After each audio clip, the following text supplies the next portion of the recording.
So let's talk about this whole system that you've created that you say creates instant trust with your clients. Yeah. Deb, I think you pointed to a major pain point that a lot of entrepreneurs have, or new entrepreneurs, seasoned entrepreneurs. Most of them, like you mentioned, don't have a full marketing team, content team. And that's what we're constantly being bombarded with, like gurus left and right. The thing is to shout above the noise right now. There's so much noise, there's so much content, there's so much AI content that we're familiar with and that we typically tend to dislike more and more, or tend to be very acute at identifying. And it's a turnoff for a lot of people for a reason. And that is the directive that we're given, that in order to stand out, you just have to be even more present. You have to compete on volume. And not only is that a pain point for people who are not used to doing it, like you mentioned, or don't have the marketing teams that are taking on this heavy load, this constantly feeding the machine, but it can also speak to you whether you enjoy that part of your business and that you know what, I like creating content. I wish I had more time, but I like doing it. And there are definitely people like that who have worked with me, who come to me where that's not necessarily a pain point that they have in terms of not liking to do that.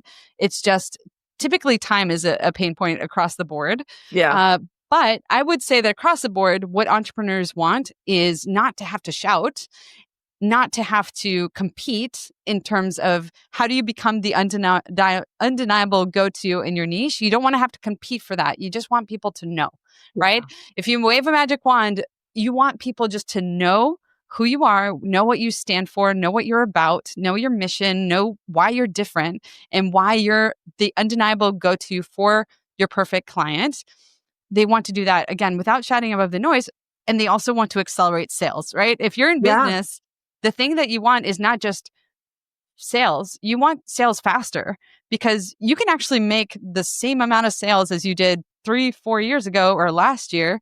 But if you made that same amount of sales in a shorter amount of time, my friend, you're making more, right? Yeah. And so you don't have to necessarily increase your prices. You don't have to necessarily, again, change a ton about your business if you are making faster sales. So at the end of the day, the goal of the system is how can I accelerate this process? How can I make people ready to buy from me before I've even sold them on anything?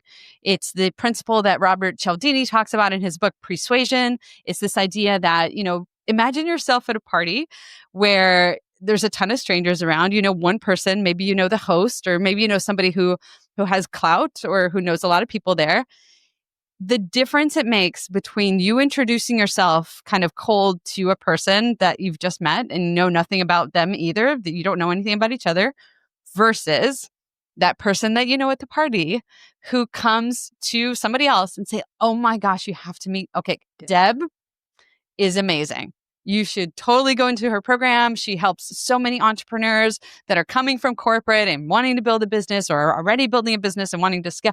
That sort of pre-selling that happens before you've even said a word is what I have tapped into. It's this sort of, again, top of funnel, the people who meeting you for the first time, cold audiences who know nothing about you, but they are curious because you've commented on something, or you do have a piece of content that's interesting and they're intrigued, or somebody mentioned you somewhere.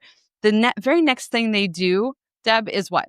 Go to They your go website and they or your they check you LinkedIn out. or both. Exactly. So they're either on your socials or on your website. Typically, it's one of those two. Socials could be your LinkedIn or your Instagram, depending on Mm-hmm. where people are hanging out the most. That's what they're doing. They are checking you out in the privacy of anonymity.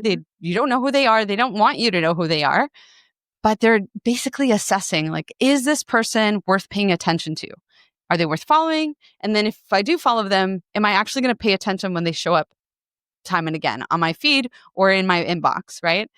And that is a vertical that I own that so few people talk about.